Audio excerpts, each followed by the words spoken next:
Hello friends, સ્વાગત છે તમારું કોમલ કિચનમાં। હું ફરીથી આવી ગઈ છું મારા કિચનમાં। તો તમે વિડીયો અને ફોટો જોઈને સમજી જ ગયા હશો કે આજે આપની રસોઈમાં શું બનવાનું છે।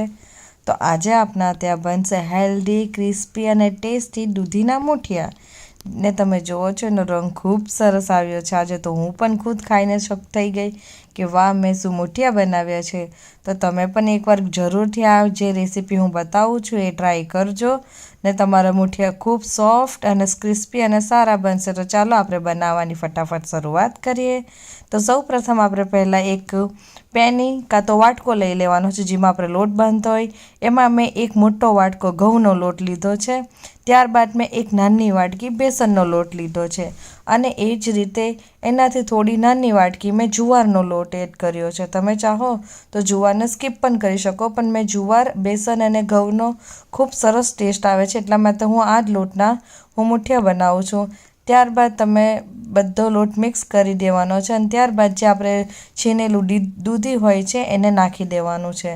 તમારી દૂધી આખી મોટી હોય તો બી ચાલશે ફ્રેન્ડ્સ, કેમ કે દૂધીનો ટેસ્ટ ખૂબ સરસ આવે છે। ત્યારબાદ મેં આદું, લસણ અને લીલા મરચાંની પેસ્ટ એડ કરી છે, જે એનાથી સ્વાદ ખૂબ સરસ આવશે, એટલે એ કોઈ દી ભૂલતા નહીં નાખવાનું। તમે એકવાર જરૂરથી આ નાખજો અને ટ્રાય કરજો અને બનાવજો। ત્યારબાદ મેં જે કોથમીર કટ કરેલી નાખી દીધી છે અને એના બાદ મેં જે સૂકા મસાલા હોય છે, આપણા હળદર છે, ધાણા જીરું પાવડર છે, લાલ મરચું પાવડર, મીઠું અને તલ નાખીને એડ કરી લીધું છે। ત્યારબાદ મિત્રો મેં એક નાનું લીંબુ એડ કર્યું છે, એમાં મેં બેકિંગ સોડા નાખીને એને બરાબર મિક્સ કરીને એ આખો રસ મેં લોટમાં મિક્સ કરી દીધો છે। ત્યારબાદ ફ્રેન્ડ્સ મેં જોઈ શકો છો મેં એકદમ હાથેથી એ લોટને મસળું છું, કારણ કે આપણે આમાં પાણી જરાય એડ નથી કરવાનું। હા, તમારે પાણીવાળો હાથ કરવો હોય તો કરી દેજો ફ્રેન્ડ્સ, પણ પાણી એડ નહીં કરતા, કારણ કે આ દૂધીનું પાણી તમને ખબર જ હોય છે કે એનું દૂધીનું પાણી છૂટું જ હોય છે, એટલા માટે તમારે એમાં એડ નથી કરવાનું। તમે જેમ જેમ લોટ મસળશો એમ એ લોટ બંધાશે। ત્યારબાદ મેં 1 ચમચી કાં તો 1.5 ચમચી જેટલું તમે તેલ એડ કરી શકો છો, કારણ કે એનાથી મૂઠિયા સોફ્ટ બનશે। તમે જોઈ શકો છો હું જેમ મસળું છું એમ લોટ સોફ્ટ રીતે બંધાય છે અને એકદમ મારો લોટ બનીને તૈયાર થઈ ગયો છે ફ્રેન્ડ્સ। અને હા, આ લોટ તમારે બહુ કઠણ પણ નથી રાખવાનો અને બહુ ઢીલો પણ નથી રાખવાનો, એકદમ મીડિયમ રાખવાનો છે આપણે, કેમ કે બહુ કઠણ રાખશો તો મૂઠિયા સોફ્ટ નહીં થાય, કઠણ થશે, અને બહુ સોફ્ટ રાખશો તો એ મૂઠિયા એકદમ લોંદો થઈ જશે, જેમ કે ડૂચાવાશે। એટલે આપણે બહુ સોફ્ટ પણ નથી રાખવાનો અને બહુ કઠણ પણ નથી રાખવાનો। ત્યારબાદ તમે જોઈ શકો છો મારો લોટ બંધાઈ ગયો। ત્યારબાદ મેં મૂઠિયાને બરાબર બનાવું છું। અને હા ફ્રેન્ડ્સ, મૂઠિયા બનાવતી વખતે એક વાતનું જરૂરથી ધ્યાન રાખજો, આપણે મૂઠિયા બહુ જાડા પણ નથી બનાવવાના અને બહુ પતલા પણ નથી બનાવવાના, કેમ કે આપણે વધારે જાડા બનાવશું તો એને સ્ટીમ થવામાં વાર લાગશે, એટલા માટે આપણે એકદમ મીડિયમ સાઇઝના બનાવવાના છે। તમે જોઈ શકો છો હું એ સાઇઝ ને બધું તમને દેખાય જ છે। મારા આટલા લોટમાંથી ફ્રેન્ડ્સ મેં 5 મૂઠિયા બનાવ્યા છે। તમે તમારા માપ અનુસાર જેટલા લોકો માટે બનાવવાના હોય એટલા માટે તમારે એટલો લોટની ક્વોન્ટિટી લેવી। જેમ કે તમારે 10 લોકો માટે બનાવવું હોય તો તમારે બેસનની 1.5 વાટકી ને ઘઉંનો લોટ 1.5 વાટકી જેટલો લેવો, કેમ કે ફ્રેન્ડ્સ આ મૂઠિયા આપને ખૂબ જ ક્વોન્ટિટી વધારે જ બની જાય છે। 5માંથી આપણે ઘરના 7-8 માણસ સારી રીતે આરામથી ખાઈ શકે છે। તમે જોઈ શકો છો મારા 5 મૂઠિયા જે છે બનીને રેડી થઈ ગયા છે। હવે હું એને સ્ટીમ કરવા મૂકી દઈશ। તો ચાલો તમને બતાવું હું કઈ રીતે સ્ટીમ કરું છું।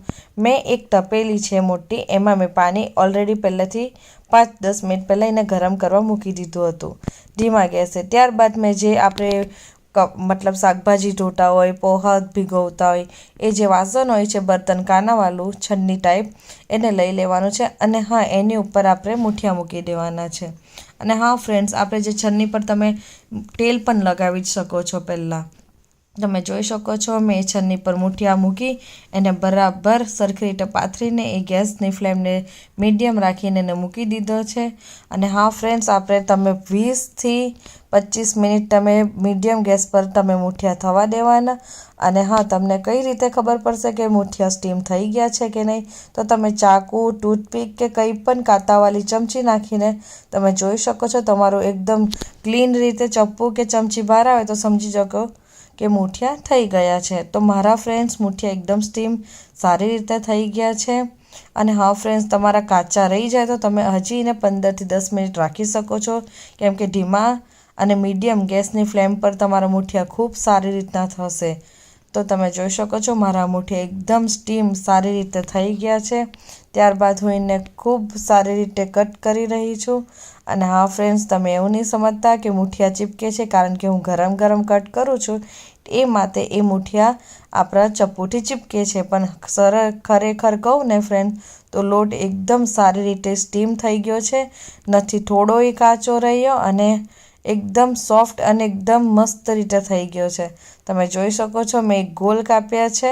અને હા, હું ક્લોઝઅપ તમને બતાવી દઉં છું કે એકદમ સારી રીતે અંદરનો માવો જે છે લોટ એકદમ રીતે સારી રીતે સ્ટીમ થઈ ગયો છે. ત્યારબાદ તમે આને ગોલ ન કાપો તો આ રીતે સ્ક્વેરમાં પણ કાપી શકો છો, એકની અંદર 2 ભાગ કરીને. એનાથી ક્વોન્ટિટી પણ વધારે થશે અને ખાવામાં પણ મજા આવશે. ત્યારબાદ આપણે વઘાર માટે એક પેની લઈ લઈએ અને મીડિયમ ગેસ પર એને મૂકી દઈએ. ત્યારબાદ એમાં 1 ચમચી જેટલું તેલ નાખી દઈએ. તેલ જેવું ગરમ થાય ત્યારબાદ એમાં અડધી ચમચી રાઈ નાખી દેવાની છે ફ્રેન્ડ્સ. અને હા, જ્યારે રાઈ નાખો છો ત્યારે થોડું તેલ ગરમ થઈ જાય ત્યારબાદ નાખો, કારણ કે ઠંડુ રહેશે તો રાઈને તતરવામાં વાર લાગશે. તો ફ્રેન્ડ્સ, તમે જોઈ શકો છો હવે મેં રાઈ નાખી છે અને ત્યારબાદ મેં કઢી લીવ્સ એટલે કે કઢી પત્તો નાખી દીધો છે. અને તમે ચાહો તો લીલું મરચું પણ નાખી શકો છો કટ કરીને 1-2, પણ મેં ઓલરેડી ગ્રીન મરચાંની પેસ્ટ નાખેલી એટલા માટે હું નથી નાખતી.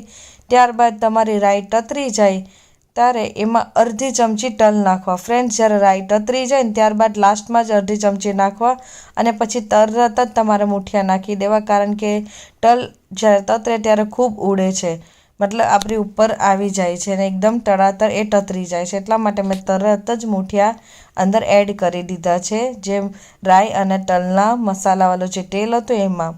ત્યારબાદ મેં મૂઠિયા નાખીને એને બરાબર મિક્સ કરી લીધું છે રાઈ, તલ અને કઢી પત્તા સાથે. તમે ચાહો તો આમાં લીલું મરચું પણ નાખી શકો છો, કોથમીર પણ નાખી શકો ફ્રેન્ડ્સ, પણ મેં ઓલરેડી લીલું મરચું, કોથમીર બધું લોટમાં નાખ્યું છે.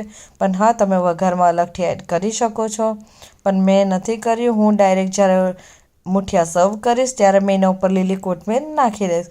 તમે જોઈ શકો છો મેં એકદમ મસાલે બરાબર રીતે મિક્સ કરી લીધો છે. અને હા ફ્રેન્ડ્સ, મૂઠિયાનો કલર પણ ખૂબ સરસ આવ્યો છે અને એકદમ સારી રીતે મૂઠિયા શેકાઈ ગયા છે તેલમાં. તો તમે જોઈ શકો, આ ખાલી મેં 2 મૂઠિયા કટ કર્યા હતા ફ્રેન્ડ્સ. એની આ ક્વોન્ટિટી તમે જુઓ તો તમે 5 મૂઠિયા કટ કરશો તો એની ક્વોન્ટિટી વધારે જ હશે. તો હું તમને ક્લોઝઅપથી બતાવી દઉં છું આ વિડીયો. હવે હું ગેસ બંધ કરી અને સર્વ કરું છું. ને ફ્રેન્ડ્સ, પ્લીઝ મારી ચેનલને સબસ્ક્રાઈબ કરવાનું ભૂલતા નહીં. લાઇક કરો, શેર કરો અને કોમેન્ટ કરજો. તમને આ રેસીપી જરૂરથી ટ્રાય કરજો કે આ તમને રેસીપી કેવી લાગી. અને ફ્રેન્ડ્સ, તમે જોઈ શકો છો આનો ક્લોઝઅપથી હું તમને વિડીયો બતાવું છું. જ્યારે મેં સર્વ કર્યો ત્યારે ખૂબ જ સરસ રંગ આવ્યો છે અને એકદમ મસ્ત ક્રિસ્પી અને સોફ્ટ મારા મૂઠિયા બન્યા છે. હું હમણાં ખુદ ચાખ્યું છે અને મારા જે નાની બેન છે એને પણ ખાધું છે. તો તમે એકવાર જરૂરથી આ રેસીપી ટ્રાય કરજો અને કોમેન્ટમાં જણાવજો તમને કેવી લાગી. ત્યાં સુધી આપણે મળશું બીજા વિડીયોમાં. બાય.